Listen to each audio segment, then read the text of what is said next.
The late 19th century, humanity believed it was the absolute master of its own mind. Science was expanding, society was structured, and human logic regained supreme. Then came a quiet doctor from Vienna with a leather couch and a radical proposition. You don't even know why you do what you do. He claimed your sweetest dreams hide dark, forbidden desire. He argued that your personality was secretly forged by repressed childhood trauma. And he suggested that human behavior is driven by two primordial forces, sex and death. To his supporter, he was the Columbus of the human soul. To his critics, he was a pseudo-scientific charlatan obsessed with bizarre fantasies. So who was the Sigmund Freud really? How did a boy born in a small Czech town become one of the most influential and hated intellectuals in human history? Let's unlock the vault of his life, his greatest tragedies and ideas that changed the world forever. Sigmund Freud was born on May 6, 1856, in Freiburg, Moravia, part of Austrian Empire. His family was Jewish, struggling financially and complex, to say it at least.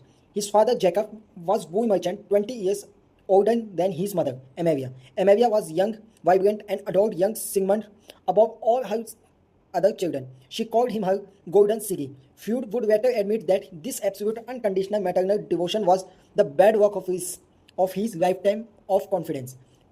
When Sigmund was 4, financial ruin forced the family to move to Vienna, living in a cramped working-class Jewish ghetto. Freud threw himself into books. He mastered 8 languages, read Shakespeare by candlelight, and entered medical school at just 17th age. He didn't initially care that treating the patient. He was obsessed with neurology, dissecting brain tissue, and even spent years studying the reproductive organs of ill. Yes, Freud started his scientific career trying to find ill testicles, but pure lab research didn't pay the bill, and Freud was about to fall deeply in love. In 1882, he met Martha Bernias. To marry her, he needed money and real medical practices. He shifted to clinical neurology, but along the way, Freud made one of the most infamous missteps, cocaine. In the 1880s, cocaine was the mysterious new compound. Freud experimented with it and believed it was a miracle cure for fatigue, depression, and morphine use. He sent sample to Martha, praised it in scientific papers, and used it heavily himself. It turned into a disaster. A close friend whom Freud tried to cure of morphine addiction using cocaine developed severe psychosis and died. The incident scared Freud, but it didn't slow his ambition. Seeking a new direction, Freud traveled to Paris to study under Jean-Martin Charcot, a neurologist using hypnosis to treat hysteria, a catch-all term mysterious physical ailments with no clear medical cause. Freud was mesmerized. He realized that physical symptoms could stem directly from emotion shock. Back in Vienna, along with his mentor Joseph Wheeler, Freud developed the talking cure. Instead of hypnosis, Freud simply asked patients to lie down a couch, relax, and say whatever came to mind. A process called free association. To everyone's shock, as patients talked through forgotten memories and painful secrets, their physical symptoms started disappearing, and the psychology analysis was born. In 1896, Freud introduced the world of his central map of human psyche, and Iceberg split into the 3 layers. The consciousness, what you are actively thinking about right now is consciousness, and the pre-consciousness, the information you can recall if preempted. The unconsciousness, a vast dark reservoir of forbidden memory, primal drives, and repressed impulses. To mediate this inner world, Freud broke the personality down into the 3 forces. The ID, the wide primal engine driven entirely by the pressure principle. I want it now. The Superego, the strict moral internal police officer learned from parents and society. You shouldn't do that. And the third one is the ego, the stressed out negotiator caught in the middle trying to make real world decisions. In 1899, Freud published his masterpiece, The Interpretation of Dreams. He argued that the dreams are not random chemical sparks.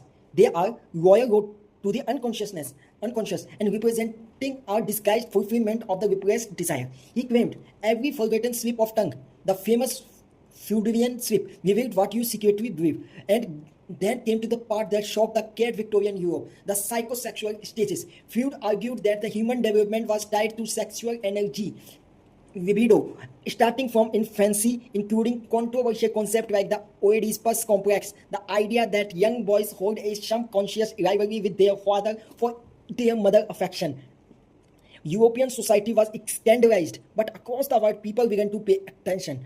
A Freud grew into an international celebrity. His personal rise was hit by the unimaginable tragedy. When World War I broke out in 1914, three of Freud's sons were sent to the front line. The brutality of war broke his optimistic view of humanity, inspiring him to write that Thanatos, the death drive, and innate human urge toward the destruction. Then came 1920s. Freud's beloved daughter Sophie died suddenly from the Spanish flu at the age of 26. A few years later, her young son, Freud's grandson, died as well. Freud was devastated, writing, "Everything has died in me." The physical horror followed a lifelong chain smoker who consumed up to 20 cigars a day. Freud developed oral cancer in 1923. Over the next 16 years, he underwent 33 painful surgeries and lost half of his jaw and had to wear a primitive prosthetic device he nicknamed the Monster. Yet he refused to take painkiller drugs because he wanted his mind to stay completely clear. In 1938, a new nightmare arrived. Nazi Germany annexed Austria. The Nazis publicly burned Freud books and branding his theory Jewish perversion. His daughter Anna was detained and interrogated by the Gestapo. With the help of influential friends, Freud, now 82, and Gabriel finally agreed to free Vienna for London. On September 23, 1939, unable to bear the agony of his terminal cancer any longer, Freud asked his doctor and friend to administer a lethal dose of morphine, and he died quietly at the age of 83. Criticism versus legacy. Why Freud remains unstoppable. Today, modern psychology views Freud with deep ambivalence. The criticism are heavy. Most of his theory cannot be empirically tested or scientifically proven. He generalized the entire human theory based on a tiny sample size of wealthy Viennese women. Modern neuroscientists have debunked concepts like psychosexual stages of literal dream symbol.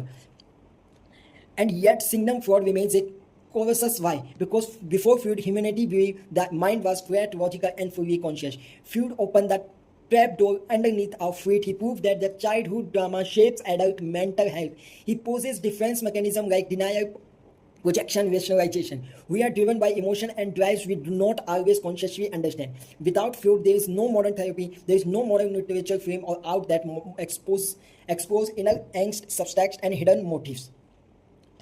Was he scientist? Often not. Was he wrong about a lot of things? Absolutely. But Sigmund Freud forced humanity to look into the dark mirror of its own subconscious.